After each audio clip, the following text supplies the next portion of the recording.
Okay, I'm back. It took me a few minutes to get things organized. I had to get some things out. My bread is on its first rise. And I'm just feeling in, yeah, I don't need to do anything with it. Hopefully we're not going to run into a problem. I decided today I'm going to bring out Grandma's machine. And I had a wonderful woman. As a matter of fact, she has her own YouTube channel. And I'm going to do a shout out to her. It's Pre-Retirement Days. You'll see her. She always comments on my post. Please think about following her YouTube channel. She's got a lot more subscribers than I do. And probably has been doing it a little longer than I have. But she has a very unique channel. I did watch a little bit of her channel and stuff. And she also does recipes and stuff and talks about her daily life and things. And she had actually asked me about the story of the KitchenAid. And I'm not going to do it in this video, but I will actually give you the story of how I actually got my red KitchenAid and what a ordeal it was to get. Now, the backstory to this machine is this was my grandmother's machine. My grandmother back in the 1970s had a stand mixer. She had a Sunbeam stand mixer in chrome.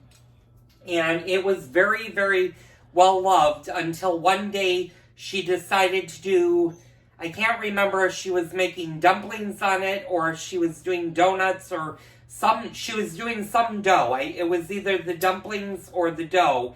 And it actually broke her motor.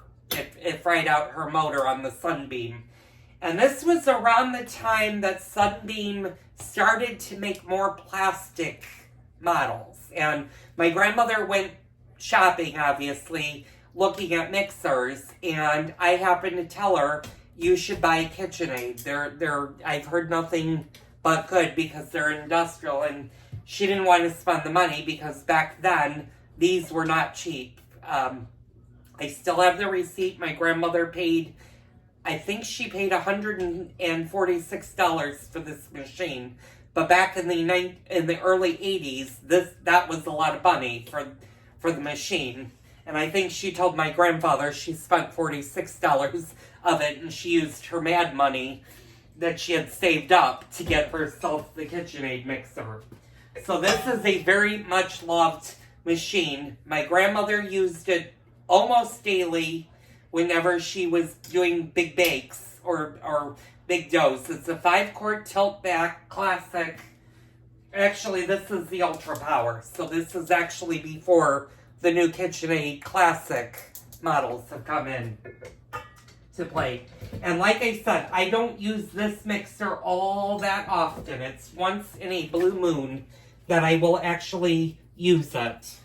But it still works great. Matter of fact, I know women that have KitchenAid mixers that were bought in the 1960s. Matter of fact, there's one lady that I personally know, and she has her grandmother's KitchenAid mixer from the 1950s. And if you're wondering, KitchenAid goes back to the 1920s.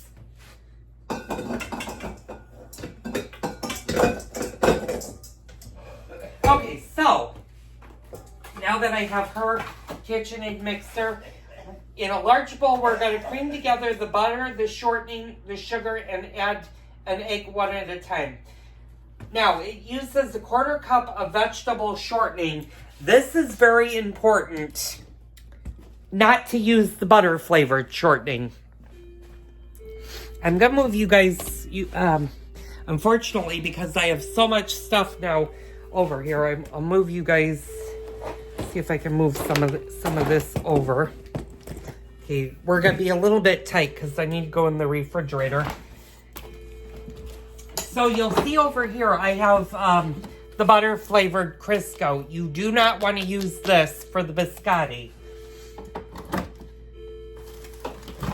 But what we want to do is we want to use this shortening.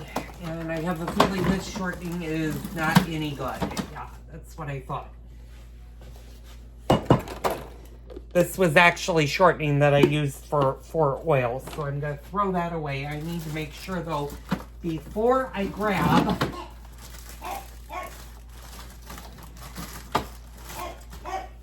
and open another shortening if I have any shortening sitting in here. And speaking of which, since we were talking about the bakla, this is what the bakla looks like. And like I said, it's salted. It's a dry salted fish. And you might be like, oh, that's going to sit in your refrigerator until Christmas. Yes, this type of fish being salt cured will last a very long time in the refrigerator. It can easily last a month because you don't use it when it's in its current state. What you have to do is you have to put water, and you have to change the water constantly, or at least every day that it sits in the water. We'll get into that when we get close to the Christmas holiday. So let's get going with this.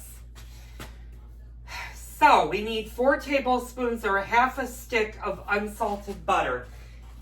Now, y'all, if you've been following along with my other baking shows, aka the cake or the breads and stuff, I have my theory with salted versus unsalted butter. Yes, in some recipes, salted butter will ruin a recipe. But if the recipe calls for salt, and this actually does call for 3/4 of a tablespoon of salt, you can decrease the amount of actual salt that you're putting in your recipe.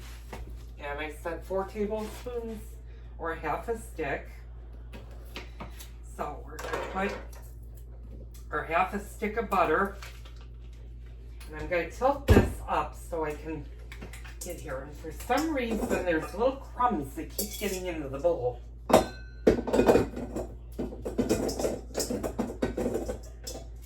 So we're going to dump our butter in here. And we're going to cream our butter shortening. And now it's going to use 1/4 cup of shortening. Well, if you use one of these, if you use the stick, it actually will tell you what 1/4 cup is.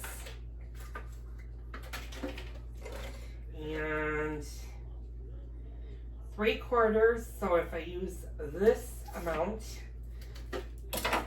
is equal to my 1/4 cup. So I'm going to put 1/4 cup of shortening in there. And I love using both the stick as well as the big thing of shortening. It's personal preference. I actually use both. And the reason I use both is because when I'm doing frying, I would go through several sticks of this, whereas I could go through an entire container of Crisco, of this type of shortening. This is great for pies or if you're doing frying. And I do a lot of frying. I actually do frying, and I do that more when I do my grandmother's donuts or my great-grandmother's donuts. So let's get back to the recipe before I get tongue-tied and I forget where I'm at. Okay, so we got the butter, the shortening. Now we're going to add the sugar. So we're going to cream together the butter, the shortening, and the sugar. And the sugar is 3/4 cup. So that's 1/2 cup.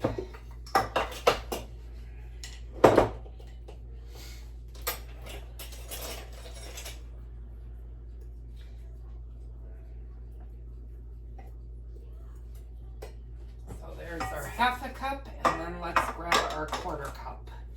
I think this, nope, that's 1/3 cup. That's 1/4. Yep.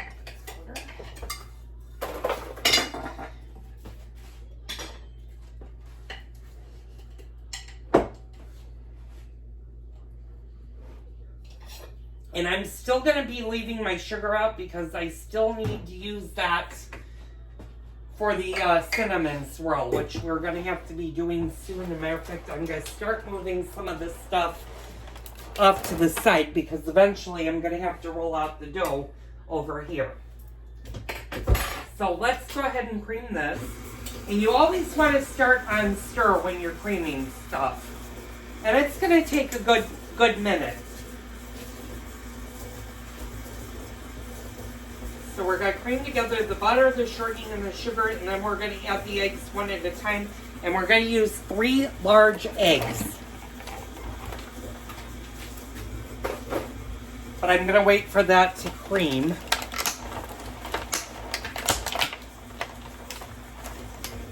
And of course, I buy my eggs differently than the normal person. The normal person would buy their eggs at a grocery store. I buy mine at Costco because I get 24 eggs for about $5. And I buy multiple. I'll buy 2 cartons of eggs. And for the average person, that's a lot of eggs. But I do a lot of baking.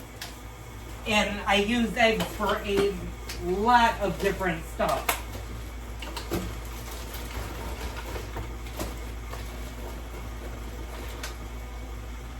And possibly in a little bit, after I'm done baking, I might do a special segment and have my husband come up, and we might explore cocktails a little bit today to get you guys started for your holiday beverage service. I might talk him into making me a candy cane martini later on, or his favorite, which is the Bloody Mary, and he makes the best Bloody Marys.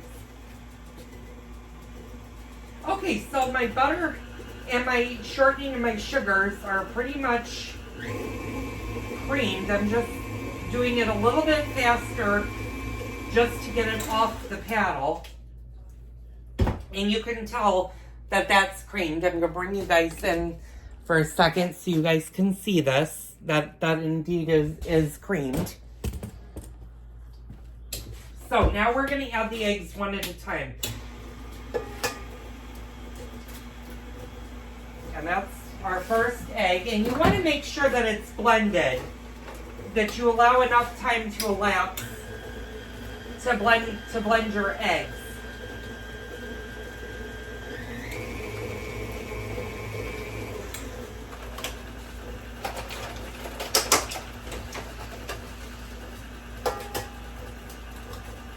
And that's egg number 2.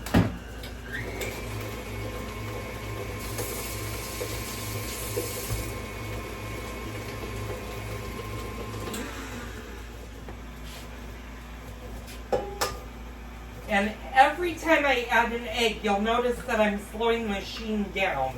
You want to do that, otherwise if you do it too fast, what'll happen is your eggs will be all over the place. So I'm just going to give that a beat for a minute. And I'm going to put this off to the side because that's recyclable. Okay. And this looks lovely. I'm going to show you what it looks like.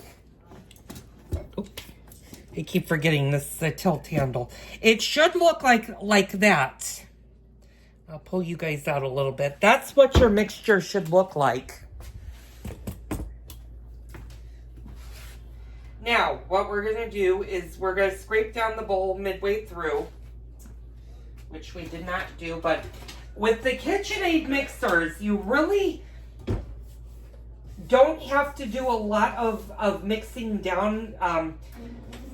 KitchenAid is really good about how their mixers mix. Now I am seeing a little bit of lump on the bottom, so I'm going to give this a mix.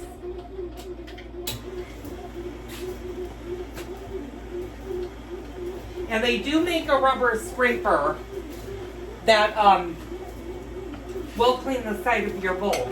Now, because my bread making machine is on its second knead, I need to stop you guys for a minute. I need to clear a space for this because once this finishes its second knead is when I need to roll out and do the sugar. and the raisins to the bread. So I'm going to stop you guys for a bit. I'll be right back.